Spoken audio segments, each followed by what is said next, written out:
Stop, रुक जाइए, बंद कर दीजिए। क्या आप अभी तक अपनी पार्टीज़ और सेलिब्रेशंस के लिए डेकोरेशन में बलून्स का इस्तेमाल कर रहे हैं? तो आपके लिए ये वीडियो एंड तक देखना बहुत ज़रूरी है। क्या आप जानते हैं कि ये जो रंग बिरंगे गुब्बारे हैं, ये हमारी पार्टीज़ की तो शोभा बढ़ा देते हैं, लेकिन हमारे एनवायरनमेंट के लिए बहुत हार्मफुल हैं। तो चलिए जानते हैं। इनका पहला हार्मफुल इफ़ेक्ट हमारे वाइल्ड लाइफ को टारगेट करता है।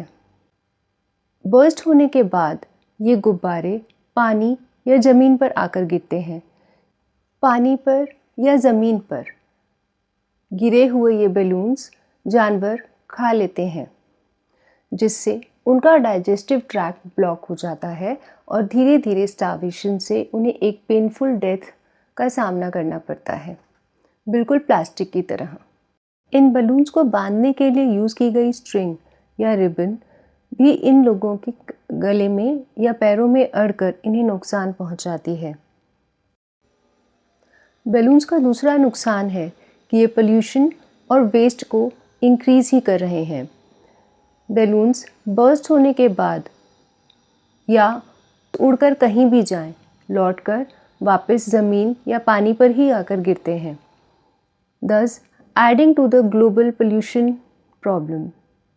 लेटेक्स बलून्स जो नेचुरल रबर से बने होते हैं और जिन्हें बायोडिग्रेडेबल कहकर भी मार्केट किया जाता है, वे भी कम से कम 6 months to 4 years लेते हैं ब्रेक डाउन होने में, स्पेशली इन वाटर, और उनमें कुछ केमिकल एडिटिव्स होते हैं जो इस प्रोसेस को स्लो करते हैं, और ये टाइम काफ़ी होता है हमारे वाइल्ड लाइफ को नुकसान पहुंचाने के लिए।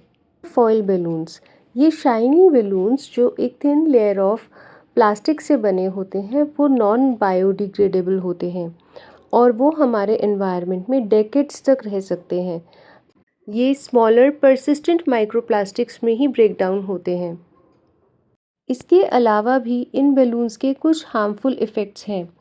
मेटालिक माइलर बलून्स जो हैं वो इलेक्ट्रिकली कंडक्टिव होते हैं और उनसे पावर आउटेजेस, शॉर्ट सर्किट और इवन फायर तक लगने का खतरा है।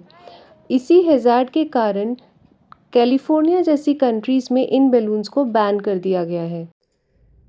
हीलियम, वो गैस जो इन बलून्स को भरने के लिए यूज़ की जाती है, जिससे ये हवा में फ्लोट होते हैं। ये एक नॉन रिन्यूएबल नेचुरल रिसोर्स है जो मेडिकल इक्विपमेंट्स जैसे MRI स्कैनर्स और साइंटिफिक रिसर्च में यूज़ की जाती है। सिंगल यूज़ पार्टी बलून्स में इस गैस को यूज़ करके हम कंट्रीब्यूट करते हैं towards depletion of this limited resource. Balloons जितने हार्मलेस लगते हैं उतने हैं नहीं। इनका एक लार्जर कॉस्ट हमारा एनवायरनमेंट बेयर करता है। एनिमल्स को चोक करते हैं, ओशंस और सिटीज़ को पोल्यूट करते हैं, and their environmental footprint is far from light. तो अब भी वक्त है। Just think before buying balloons for your party decor. तो जब हमें ये पता चल गया है कि बलून्स के इतने नुकसान हैं, तो क्या हमें इन्हें अब भी हमारे सेलिब्रेशंस का हिस्सा बनाना चाहिए? क्योंकि हमारी पल भर की खुशी के लिए हम अपने इतने प्रेशियस एनवायरनमेंट को हर्ट तो नहीं कर सकते। लेकिन फिर इसका ऑल्टरनेट क्या है ना?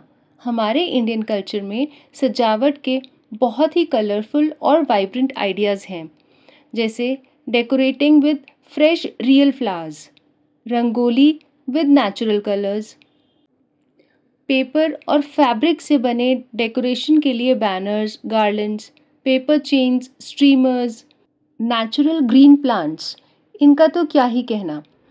एम्बियंस को लाइवली कर देते हैं और LED स्ट्रिंग लाइट्स उनमें रोशनी भर देती हैं। अगली बार आप जब भी कोई सेलिब्रेशन प्लान करें, थोड़ा रुकें और सोचें, क्या ये डेकोरेशन रीयूज़ कर सकते हैं? क्या हम कुछ बायोडिग्रेडेबल हैंडमेड डेकोरेशन इस्तेमाल कर सकते हैं? ये कुछ सवाल आपको हेल्प करेंगे to shift the culture of how we celebrate. और अगर आपको ये वीडियो अच्छा लगा हो या इससे कुछ मीनिंगफुल सीखने को मिला हो, तो इसे लाइक ज़रूर कीजिएगा और अपने फ्रेंड्स, फैमिली और लव्ड वंस के साथ ज़रूर शेयर कीजिए ताकि हम अपने इस एनवायरनमेंट को बचाने के लिए ज़्यादा से ज़्यादा लोगों को अपने साथ ला सकें। और ऐसी ही यूज़फुल वीडियोस और इन्फॉर्मेशन के लिए हमारे इस चैनल रूट्स विद रेडियंस को सब्सक्राइब करना बिल्कुल ना भूलें। तो चलिए मिलते हैं नेक्स्ट वीडियो में कुछ और इन्फॉर्मेशन के साथ। तब तक के लिए गुड बाय।